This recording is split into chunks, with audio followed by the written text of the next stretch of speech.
안녕하세요. 보험의 보상과 배상에 대해서 누구보다 쉽게 설명해주는 손해사용사 김사용사입니다. 만나뵙게 돼서 반갑습니다. 저희 보상튜브가 개설한 지 18일 만에 드디어 구독자 100명을 돌파했습니다. 앞으로도 더 좋고 유익한 정보로 계속 찾아오도록 하겠습니다. 그래서 오늘 준비한 내용은 금융사기와 관련된 내용입니다. 갑자기 보험 채널에서 웬 금융사기냐고 하시는 분들도 있겠죠. 많은 사람들이 아시겠지만 보험이라는 게 리스크 관리의 역할도 하지만 한편으로는 재테크의 수단으로도 이용됩니다. 그러다 보니 보험 설계사가 보험 상품만 파는 것이 아니라 여러 가지 자격증을 득한 다음에 재테크 관련된 상품을 함께 파는 경우가 많습니다. 아무래도 이 업무가 다른 사람의 자본을 다루는 일이다 보니 각종 금융 사기에 휘말리는 경우도 많습니다. 그리고 여러분이 알게 된 각종 사기의 방법들이 보험으로부터 출발한 것도 굉장히 많습니다. 저도 유튜브를 자주 보고 있는데 모 업체에서 지금 진행하고 있는 광고가 일전에 한창 유행했던 사기 방법과 아주 유사한 점도 많이 보이고 있습니다. 그래서 우리 시청자들을 위해 준비했습니다. 보험에서 출발한 금융 사기의 방법들입니다.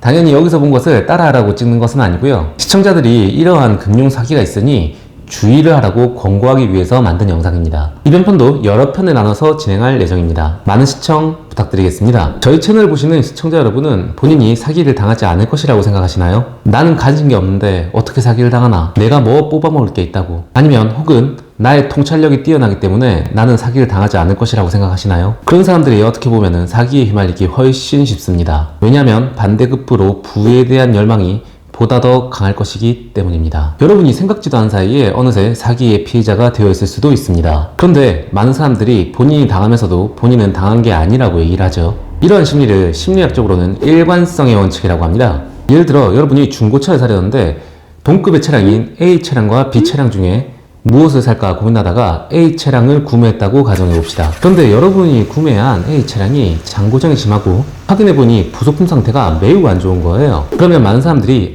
그때 B 차량을 살 걸 하고 후회할 것 같나요? 생각보다 많은 사람들이 B 차량을 샀더라도 지금과 별반 다를 것 없이 부속품의 상태가 안 좋았을 것이라고 생각합니다. 왜냐하면 사람들은 본인이 내린 판단에 강박적으로 일관성을 유지하려 하기 때문이죠.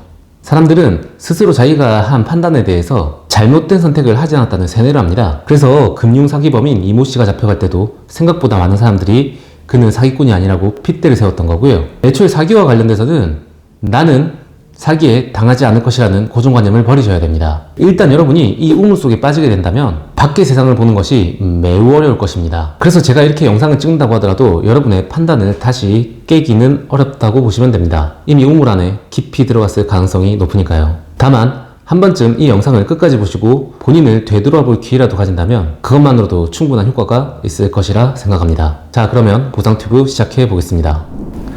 오늘은 첫 시간으로 사기꾼들의 공통적인 특성을 다뤄볼까 합니다. 먼저 사기꾼에게는 공통적으로 보이는 일종의 클리셰가 있습니다. 물론 여기에 해당한다고 해서 모두 사기꾼은 아니지만 사기꾼들에게 공통적으로 보이는 것들이니 주변에 이런 사람들이 있다면 한 번쯤 의심해 보기를 바랍니다. 먼저 좀 뻔한 것부터 시작해 보도록 하겠습니다. 사기꾼들의 특징, 그 첫 번째는 돈자랑입니다. 여러분이 로또가 되거나 아니면은 집안에 대대로 내려온 땅이 갑자기 급격하게 가격이 올라서 한 번의 단시간에 부를 획득하지 않는 한 돈이 많더라도 정말 하기 어려운 게 이 돈자랑입니다. 이건 주식 사기로 연루된 이모 씨의 사건만 보셔도 잘 알 수 있죠. SNS나 여러 커뮤니티를 통해서 돈자랑을 합니다. 좀 구식적인 방법으로는 비싼 차, 슈퍼카나 아니면은 아주 비싼 집을 광고하는 경우가 많고요. 이보다 더 발전한 형태가 거액의 기부금이라든지 아니면 본인의 연봉 등으로 돈자랑을 하는 경우가 있습니다. 그런데 왜 나도 돈이 많으면 자랑할 수 있는데 이렇게 생각하시는 분들이 있겠죠. 그래서 이게 돈자랑이 참 어려운 이유가 아무리 부를 축적하였다고 하더라도 시간에 거쳐서 부를 축적하다 보면은 내가 모르는 새에 알 수 없는 먼지들도 함께 쌓이게 됩니다. 사업을 시작한 사람들이 본인이 세무사 자격을 따고 사업을 하는 게 아니듯이 자칫 세무조사 한 방으로 지금까지 모아둔 부를 모두 잃어버릴 수도 있습니다. 왜냐하면 부라는 것이 시간에 걸쳐서 축적하다 보면은 리스크도 함께 축적되는 것이 일반적이기 때문이죠. 그래서 돈이 많더라도 부를 자랑하는 사람은 그리 흔치 않습니다. 그런데 왜 사기꾼들은 부를 자랑하는 것일까요? 부가 있다는 분위기가 돈을 벌어다 주기 때문입니다. 일전에 이모 씨와 경북대 버핏이라는 박모 씨도 똑같은 수법을 사용했죠. 그런데 이게 갑자기 새로 나타난 그런 방법들이 아니고 아주 예전부터 써오던 오래된 방식입니다. 그리고 지금도 여전히 주변에서 일어나고 있는 일이기도 하고요. 그래서 아무리 젊은 나이에 본인이 부를 축적해서 성공했다고 하더라도 스스로를 자수성가했다고 하는 사람은 없습니다. 두 번째는 드라마틱한 스토리입니다. 그놈의 흙수저, 찐따, 왕따 같은 스토리를 지겹게 읊어댑니다. 나는 쥐뿔도 없는데 이렇게 성공을 했잖니? 내가 성공한 방법이 궁금하니? 이런 식의 클리셰죠. 이것도 마찬가지로 이모씨와 박모씨가 한창 써먹던 방법이죠. 그런데 이 스토리텔링이라는 게 아주 중요합니다. 왜냐하면 본인이 사기를 치다 보면은 주변에 이제 하나둘 바른말 하는 사람들이 나오기 시작합니다. 그런데 이 스토리텔링이라는 양념이 뿌려지기 시작하면은 이를 깨는 게 굉장히 어려워져요. 그래서 이런 경우 바른말을 하는 사람이 나타나면 사람들은 이렇게 생각합니다. 너 이거 질투하는 거 아니냐? 아니 네 주제에 뭐라고 이걸 문제 삼아. 이런 식으로 말이죠. 잘 꾸며진 동화를 망치는 것은 매우 끔찍한 일입니다. 그래서 그 동화라는 양념 속에 이미 기어 들어간 사기꾼을 잡아서 밖으로 꺼내는 것은 아주 어려운 일이에요. 그러다 보니 대부분 사기꾼들은 이러한 스토리텔링을 무척 사랑합니다. 세 번째는 추종하는 절대적인 광신도가 주변에 있습니다. 아까도 언급했듯이 여러분이 우물에 빠지게 되는 순간 주변을 둘러보기 힘든 이유가 바로 여기 있습니다. 그 추종자들은 맹목적으로 이 사기꾼을 떠받들고 있습니다. 그리고 그 중에 몇몇은 본인이 돈을 많이 벌었다고 자랑하는 사람들까지 있어요.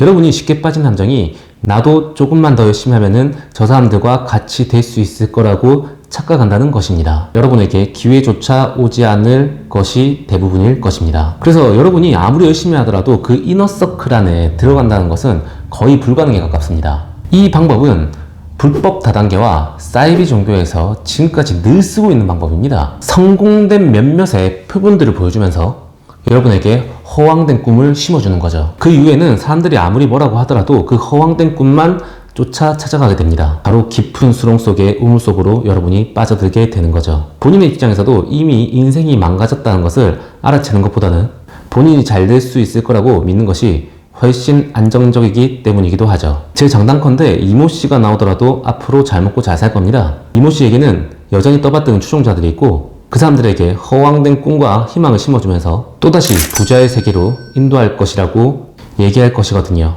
자, 네 번째. 마지막으로 강연을 정말 좋아합니다. 강연이라는 것은 사람들에게 내 생각을 주입할 수 있는 시간이에요. 한편으로는 달콤한 말로 사람들을 현혹하기 딱 좋은 시간이죠. 그리고 여러분이 보시는 이 유튜브 채널도 강연의 일종입니다. 제가 지금 보시는 시청자 여러분들 앞에 강연을 하듯이 말이죠. 그렇다 보니 자꾸 좋은 강연을 해야 되다 보니 자기계발서와 심리학 관련된 책을 달고 사는 사람들이 많습니다. 아무래도 본인의 머리로는 새로운 강연거리가 부족하다 보니 책에 있는 내용들을 발췌해 써먹는 거죠. 그래서 투자나 경영과 관련된 지식들은 바닥 수준인데 이러한 자기계발서 같은 것들로 본인의 이미지 메이킹에만 모든 것을 투자합니다. 물론 그 내용에 있어서는 제가 말한 두 번째 스토리텔링이 기본으로 깔려 있습니다. 강연을 시작할 때 여러분에게 서두에 이렇게 얘기할 것이에요. 저는 과거의 흙수저였습니다.